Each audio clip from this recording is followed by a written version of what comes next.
पिछले भाग में आपने पढ़ा कि ठाकुर गजराज सिंह अपने बेटे राघव के साथ अपनी बेटी के रिश्ते के लिए जगदेव जी घर आते हैं। सब कुछ ठीक रहता है।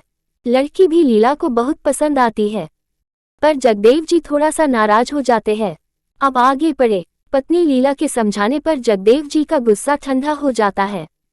वो समझ जाते हैं कि आखिर अभी कुछ देर बाद तो वो रुपए भी उन्हीं के पास आ जाएंगे। ऐसे ही आगे भी होगा, ये सोचकर वो रिलैक्स हो गए। इधर मिठाई ने लीला से अपनी तनख्वाह के रुपए जगदेव जी से दिलाने को कहा, पर जगदेव जी ने उसे 100 रुपए देकर टाल दिया। बोले बाकी अगले महीने देंगे। मिठाई उदास हो गया। उसकी माँ की तबीयत खराब थी, उसे रुपया की बहुत जरूरत थी, पर जगदेव जी ने आज उसे फिर से टाल दिया था। वो अन्ना सा काम करने लगा। मिठाई को उदास देख लीला समझ गई कि बेचारे को पैसे की बहुत जरूरत है। धीरे से मिठाई को अपने पास रसोई में बुलाया और बोली, क्यों रे, ये चेहरा क्यों उतरा हुआ है? मिठाई बोला, माँ जी क्या बताऊं, मेरी माँ की तबीयत खराब है। बाबूजी ने उनके इलाज के लिए रुपए मंगवाए थे, पर बाबूजी ने मुझे बस यही दिए। अब आप बताएं माँ जी, इसमें मैं अपनी माँ का इलाज करवाऊं या घर का खर्च? वो उदास स्वर में बोला। लीला ने उसकी ओर मुस्कुराते हुए देखा और बोली, तेरे बाबूजी तो ऐसे ही है, कभी पूरा पैसा दिया है जो आज देंगे, इसमें उदास होने की क्या बात है? मैं हूं ना। इतना कहकर लीला ने जो रुपए उसे गजराज सिंह ने दिए थे उसे मिठाई की मुट्ठी में थमा दिया। मिठाई आश्चर्य से लीला की ओर देखने लगा। लीला बोली, अब टुकुर टुकुर मत देख, चल मेरी मदद कर, जल्दी जल्दी काम निपटा दे, फिर अपने घर चले जाना। सुबह फिर आ जाना रुपए देकर और माँ को देखकर। जी माँ जी, कहकर मिठाई खुशी खुशी काम में लग गया। वो काम करते हुए मन ही मन सोच रहा था, माँ जी जितनी भली है, बाव जी उतने ही विचित्र। सुहास उस दिन जब दुकान से घर आया तो मिठाई अपने घर जा चुका था। उसके आने तक जगदेव जी खाना खा चुके थे। सुहास के हाथ मुंह धोने के बाद लीला खाने की थाली लेकर उसके कमरे में आई। सुहास ने माँ से थाली लेकर पूछा, माँ आप क्यों खाना लेकर आई? मिठाई कहाँ गया? कहकर लीला के हाथ से खाने की थाली ले ली। लीला सुहास को थाली पकड़ाकर वही बिस्तर पर बैठ गई और बोली, वो मिठाई अपने घर गया है, उसकी माँ की तबीयत खराब है, वही उन्हें देखने गया है। सुहास रोटी का कौर तोड़ते हुए बोला, उसे कुछ रुपए दिए बाबूजी ने या खाली हाथ ही भेज दिया? सुहास ने माँ से पूछा। लीला हंसते हुए बोली, अरे कहाँ, वो बदलने वाले नहीं, मांगा था बेचारे ने, उसे बस 100 रुपए पकड़ा दिए, अब इतने में क्या करता बेचारा, मुंह लटका लिया था उसने, पर मैंने उसे और कुछ रुपए तेरे बाबूजी से छुपा कर दे दिया, उन्हें लेकर ही वो आने घर गया है। लीला ने सुहास की बताया। सुहास भी मुस्कुराने लगा। तभी उसे ध्यान आया और पूछा, माँ आपने खाना खाया? लीला बोली, नहीं बेटा, अभी खा लूंगी।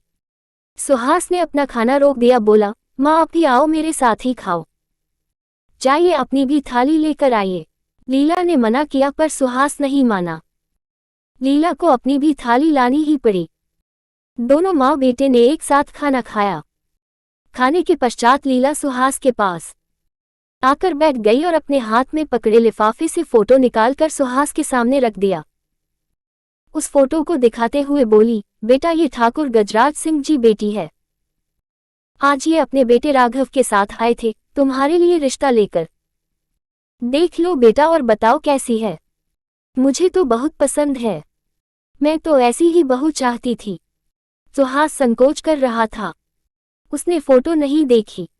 बोला, तुम्हें पसंद है ना माँ? बस मैं देखकर क्या करूँगा, सुहास ने कहा।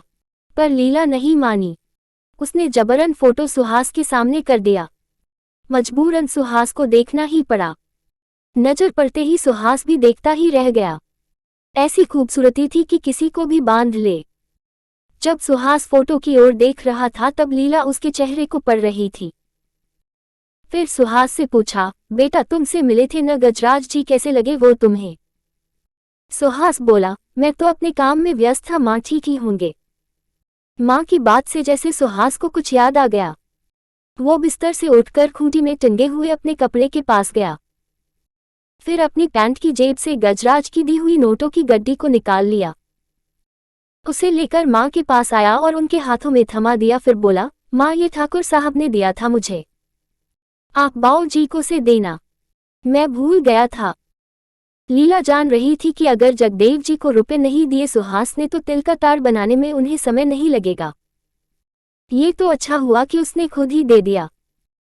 लीला ने चैन की सांस ली कि अब पति का उलाहना नहीं सुनना पड़ेगा उसे। लीला ने जानबूझकर गजराज जी की बेटी की फोटो वही सुहास के कमरे में छोड़कर सारे रुपए लेकर पति को देने उनके पास चली आई। उनके हाथ में रुपए पकड़ाते हुए लीला बोली, आप बहुत परेशान हो रहे थे न कि ठाकुर साहब ने आपको रुपए नहीं दिए बल्कि सुहास को दे दिए। अब क्या बाप बेटा अलग अलग है? देखो आखिर उसने आप ही को तो दिया। वो चाहे जिसे भी दे आया तो आखिर आपके ही पास, और आप बेकार ही में मुंह फुलाए हुए थे। जगदेव जी झेपते हुए बोले, मेरा ये मतलब थोड़े ही ना था, मैं तो बस यूं ही कह रहा था। कहकर जगदेव जी उठे और रुपए तिजोरी खोलकर रख दिए। रुपए रखकर बिस्तर पर आकर इत्मीनान से लेट गए और लीला से बोले, अपना सुहास तो है ही लायक बेटा, अब कोई कुछ भी कहे कुछ भी करे पर वो हमसे दूर थोड़े ही होगा। कहकर वो सोने की मुद्रा में लेट गए। लीला भी पास ही बिछी चारपाई पर लेट गई। वो लेटे लेटे सोचने लगी कि अभी तक जो बेटे से इतना नाराज थे अब कैसे मान गए, अपनी बात से भी कितनी सफाई से पलट गए। आज पूरे दिन हुई बात सोचते सोचते वो सो गई। मन में एक शंका थी कि पता नहीं ठाकुर साहब को हमारा सुहास और हमारा घर परिवार पसंद आया या नहीं। अगले दिन मिठाई सुबह ही आ गया और घर के काम काज में लग गया। अभी वो बाहर झाड़ू ही लगा रहा था कि तभी एक व्यक्ति आ गया और बोला, जगदेव सिंह जी से मिलना है, मुझे गजराज साहब ने भेजा है। हाथ में पकड़ा झाड़ू छोड़कर मिठाई उसे लेकर बाऊजी के पास गया और बोला, बाऊजी आपसे मिलने ये ठाकुर साहब के यहाँ से आए हैं, शायद आपके लिए कोई संदेश ले आए हैं। आने वाला शख्स गजराज सिंह का मुनीम था। उसने जगदेव जी के पांव छूकर अभिवादन किया।